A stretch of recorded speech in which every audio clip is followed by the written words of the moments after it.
They didn't ask. They announced it. Confident, loud, and certain. They thought their requests and demands would always fall in line like always. My sister claimed my lake house in the family group chat, and my parents approved it with a single thumbs up, as if my consent didn't matter. I said nothing. I didn't argue. I just waited. And when they finally drove 8 hours, laughing and celebrating a vacation they never earned, the new security system turned on, and the camera captured the exact moment their entitlement collapsed into shock.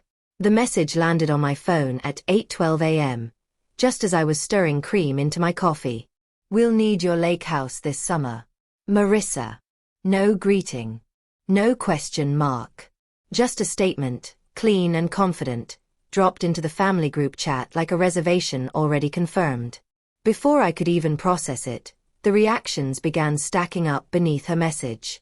Mum, Dad, Uncle Steve and Aunt Lauren reacted to the message with a thumbs up.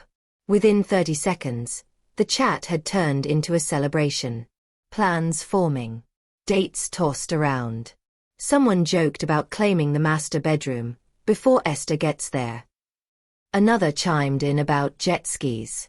No one asked me anything. I didn't reply. I didn't react. I didn't even blink right away. I just stared at the screen, coffee cooling in my hand, and felt something inside me go very still. My name is Esther Caldwell. I'm 36 years old, and for most of my life, stillness has been my survival strategy. If you grew up in my family, you learned early that the loudest voice won. And if you didn't have it, you learned how to disappear gracefully. Marissa, my younger sister by 3 years, had always had that voice. Effortless. Bright. Commanding. The kind that bent rooms around it. She didn't need permission. She expected compliance, and most of the time, she got it. I was the other one. The reliable one. The one who waited her turn and never took too much space. Esther's just independent, my mother used to say when relatives asked why I didn't complain. She doesn't need much, my father would add, relieved. They weren't wrong. I learned not to need much. Or at least, not to show it. I live in Minneapolis now, in a quiet condo overlooking the river. I work as a project operations manager for a logistics firm. Good pay, structured environment, minimal drama. I like systems. I like predictability. I like knowing where things stand. 6 years ago, after a long stretch of overtime and one promotion no one in my family bothered to acknowledge, I bought a lake house in northern Wisconsin. Just mine. A modest cedar place with a wraparound deck, tall windows, and water so clear you could see smooth stones resting at the bottom. No neighbors close enough to hear you breathe. Loons calling at night. Pines that whispered even when the wind was barely moving. It was the first thing in my life that felt untouched by expectation. At first, I invited everyone. I wanted to share it, to finally create the kind of family moments you see in commercials. Barbecues. Late-night laughter. Stories retold around fire pits. For a while, it felt almost possible. Then it shifted. Marissa started bringing friends without asking. My parents stopped checking dates. My aunt left boxes of stuff in the basement, as if the house had quietly become communal storage. Somehow, the spare key I'd given my parents became the key. Mine, I realized later, was the only one that wasn't being passed around. I let it go. Over and over. Because that's what I did. Back in the group chat, the messages kept coming. Can we bring the paddleboards this time? I'll take the upstairs bedroom again. We'll need the dock cleared by June. By June. As if I'd already agreed. I finally set my mug down and typed carefully. I wasn't asked about this. I already planned to use the house this summer. Please don't make arrangements without checking with me first. The typing bubbles appeared immediately. Marissa replied first. Wow. Didn't realize we needed formal approval. It's family, Esther. Then my mother. Let's not start unnecessary conflict. Everyone's excited. My father followed with the message that always ended conversations. Let's just be reasonable here. Reasonable. The word hit like it always did. Soft, dull, dismissive. I didn't answer. At work, I stared at my screen and realized I hadn't absorbed a single word from the last email. My chest felt tight, but not in the sharp way of anger. It was deeper. Heavier. That evening, I called my friend Daniel. He'd known me since college. He was one of the few people who recognized my silence as a warning sign instead of calm. They didn't ask, I said, pacing my living room. They just announced it. He exhaled slowly. And everyone backed her? Immediately. And what do you want to do? I stopped pacing. I don't know, I said honestly. But I know I don't want to explain myself again. There was a pause on the line. Then don't, Daniel said. You don't owe people clarity when they've never given you respect. That night, I didn't sleep much. I kept replaying moments I'd brushed aside for years. Marissa borrowing my car and returning it empty. My parents asking me to spot them money that never came back. Family vacations planned around her schedule, her kids, her preferences. I'd mistaken familiarity for fairness. Around 2 a.m., I opened my laptop and pulled up the lake house documents. Deed. Insurance. Property records. Everything was in my name. Only mine. The realization felt grounding. By morning, the group chat had turned passive-aggressive. Guess we'll just wait to hear from Esther upside-down face. Didn't realize generosity had limits. I muted the thread. Then I requested 2 days off work. I drove north before sunrise, the city fading into long stretches of road and trees. With every mile, my breathing slowed. The lake was calm when I arrived, mist hovering just above the surface like it hadn't decided whether to lift yet. I unlocked the door and stepped inside. The house smelled like cedar and lemon cleaner. Quiet, familiar, safe. I walked through each room slowly, noticing details I'd ignored before. The small scratches on the dining table from when my cousin's kids climbed on it. The missing throw pillow from the couch. The cabinet where someone had shoved random cookware I didn't recognize. This wasn't vandalism. It was assumption. I sat at the kitchen table and opened my notebook. I wrote one question at the top of the page. What would protecting this place actually look like? The answer came faster than I expected. I called a locksmith first. Then a local security company. By noon, the work had begun. The locksmith didn't ask many questions. He replaced every lock, doors, windows, even the shed by the dock. New keys. One set. Mine. The security technicians installed discrete cameras. Driveway, front porch, back deck, dock entrance. Motion sensors. Alerts routed directly to my phone. When they handed me the app login, I felt something shift. Not power exactly, but certainty.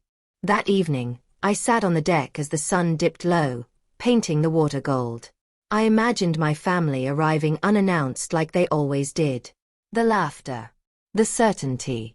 The belief that I would, as always, adjust. For the first time, I didn't feel guilty imagining them being wrong. Before leaving the next morning, I locked the door and paused, my hand still on the knob. I choose this, I said quietly. Back in Minneapolis, the group chat flared again. So what dates are confirmed?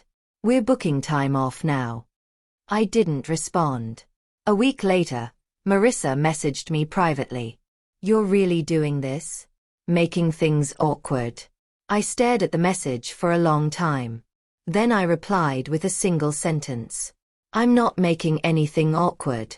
I'm just not agreeing anymore. She didn't answer. Late May arrived quickly. On a Thursday afternoon, my phone buzzed with a new message in the family chat. Leaving tomorrow morning. See everyone at the lake. I sat back in my chair, heart steady. I opened the security app. Everything was armed. I closed my eyes and let out a slow breath. They still thought silence meant surrender. Tomorrow they would learn the difference. I woke up earlier than usual the next morning. Not because of nerves, those had already settled, but because my body felt alert in a way it hadn't for years. Clear. Awake. As if it understood something important was about to happen and wanted to witness it fully. I made coffee, opened the curtains, and let the pale morning light spill into my living room. The river outside moved steadily, indifferent to family drama and group chats. I liked that about water. It didn't rush. It didn't explain itself. By 9:30 a.m., I had my laptop open on the dining table, the security app pinned beside my email inbox. I didn't cancel meetings. I didn't take the day off. I wanted everything to feel normal, because for me, it was. At 11:47 a.m., my phone vibrated. Motion detected. Driveway camera. I didn't move right away. I took a sip of coffee first. Then I clicked. The image loaded slowly, then sharpened. Marissa's SUV rolled into view, sunlight flashing off the windshield. It was packed full, roof rack loaded, windows tinted, music clearly blaring though I couldn't hear it. Behind her came my parents' sedan. Then, a third car I recognized as Uncle Steve's. 3 vehicles. 3 separate assumptions. I watched as doors opened, laughter spilling out in wide gestures and loose body language. This wasn't a cautious arrival. This was confidence. Ownership. Marissa hopped out first, sunglasses perched on her head, keys already in her hand. She said something animated to Tyler, her husband, who laughed and slung a duffel bag over his shoulder. My parents followed more slowly. My mother shaded her eyes, scanning the house like she was checking in on a place she already knew well. I leaned back in my chair. Here we go. Marissa walked up to the front door and inserted her key. She turned it once. Nothing. She frowned, pulled it out, tried again, harder this time. Her body language shifted slightly, irritation flickering across her shoulders. Tyler stepped in. He tried his key. Still nothing. My father approached next, expression calm but confused. He tested the lock, then looked up, and froze. I knew the moment he noticed the camera. His posture changed. The casual confidence drained from his stance as realization crept in, slow and unwelcome. He said something to my mother. She followed his gaze upward. Her hand flew to her chest. Even through a grainy video feed, I could see it clearly, disbelief curdling into offense. Marissa stepped back, hands on her hips. She's filming us, she mouthed. My phone buzzed. Incoming call. Mom. I let it ring. Another buzz. Marissa calling. I declined it. Then the group chat exploded. Esther, what is this? Why can't we get in? Did you seriously change the locks? I typed calmly. Yes. 3 dots appeared. Disappeared. Reappeared. This is ridiculous. We drove all this way. Dad. You're embarrassing us. Mom. Open the door. Now. Marissa. I waited. Then I typed the message I had already written in my head days ago. You didn't ask to use my property. You announced it. I said no. This is the result of ignoring that. Please leave. The response on the screen was immediate and visceral. Marissa threw her hands up, pacing. Tyler gestured sharply toward the house. My uncle leaned against his car, arms crossed, jaw tight. My mother stepped forward, looking straight into the camera lens. Even though I couldn't hear her, I knew what she was saying. How could you do this to us? For the first time, I didn't flinch. I zoomed out the feed and closed the app. I didn't need to watch the rest unfold. Instead, I went back to my email and finished a report that had been sitting in draft form all week. My thoughts were clear. Focused. At 12:26 p.m., my phone rang again. I answered this time. Esther, my mother said, her voice tight, wounded, sharp around the edges. What is going on? I told you, I replied evenly. I wasn't okay with this. You didn't mean this, she said quickly. This is extreme. No, I said. This is a boundary. There was a sharp inhale on the other end. You're punishing us, she said. You're making a scene. I didn't invite the scene, I replied. You brought it with you. Silence. Then my father's voice joined in, lower, measured, trying to regain control. Esther, be reasonable. We're here now. I am being reasonable, I said. I told you not to come. Marissa's voice broke through in the background, loud and furious. Give me the phone. A pause. Then. What is wrong with you? She snapped. You've always been like this.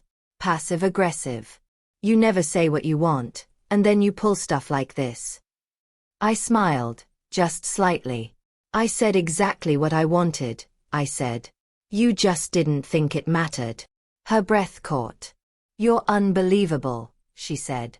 After everything we've done for you. That did it. I felt something settle into place. Clean and final. No, I said calmly. After everything I've done for you. She scoffed. You're exaggerating. I paid your car insurance for 3 years, I said. Covered your emergency credit card bill twice. Gave mom and dad money every month for expenses. I let you use my house whenever you wanted. I didn't complain. I didn't ask for credit. And you still thought you could take more. Silence this time, not shocked, but exposed. I'm done, I continued. This conversation, these assumptions, all of it. You're tearing this family apart, my mother whispered. No, I said gently. I'm stepping out of the role you put me in. I ended the call. That afternoon, I opened my banking app. I cancelled every recurring transfer. One by one. Each confirmation screen felt like a quiet click. Lock securing, doors closing gently, firmly. That night, I slept deeply. No dreams. No anxiety. Just rest. Over the next few days, the messages came in waves. First anger. You've changed. You think you're better than us now. Then guilt. We just wanted time together. Family shouldn't be transactional. Then finally, apology-adjacent messages. Maybe we overstepped. Let's talk this out. I didn't reply. Instead, I drove back to the lake house the following week. The air was clean. Undisturbed. The house exactly as I'd left it. I opened every window, letting the breeze carry through rooms that finally felt like they belonged only to me again. Mornings were slow. Coffee on the dock. Afternoons reading or swimming. Evenings watching the sun melt into the water. Peace, I learned, isn't loud. Daniel visited one weekend. We sat on the deck, feet propped up, beers sweating in our hands. You okay? He asked. I am, I said. And I meant it. Do you miss them? I thought for a moment. I miss who I thought we were, I said. Not who they actually showed me they are. He nodded. Summer passed quietly. Work improved. My focus sharpened. I stopped checking my phone compulsively. I deleted the family group chat without ceremony one evening, my thumb hovering only briefly before confirming. A few months later, my mother texted. We'd like to talk. Just talk. I stared at the message for a long time. Then replied. Not yet. It didn't hurt to say it. A year later, my life looked different. I'd been promoted. I moved to a larger place closer to the river. I traveled more. Rested better. My family learned to exist without my financial support. Some relationships cooled. Others reformed carefully, cautiously. Marissa and I spoke occasionally. Polite. Distant. Like people relearning boundaries after crossing too many lines. The lake house remained my sanctuary. Locks changed. Cameras humming softly. Not out of fear, but out of respect for what it represented. I've learned something important since then. Boundaries aren't punishments. They're instructions. They teach people how to treat you, or what happens when they don't. If you've ever been the quiet one, the dependable one, the one everyone leaned on without asking. This is your reminder. Silence isn't consent. And choosing yourself isn't betrayal. Sometimes, the most powerful thing you can do is finally say no, and mean it. Moral lessons. This story is a reminder that love without boundaries slowly turns into permission to be used. Being kind, dependable, and generous does not mean you owe people unlimited access to your time, money, or peace.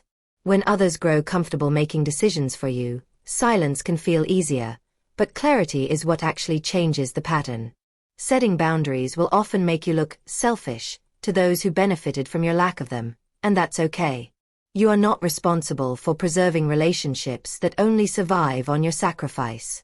Protecting what you worked for, saying no without guilt, and choosing self-respect over approval is not cruelty, it's growth.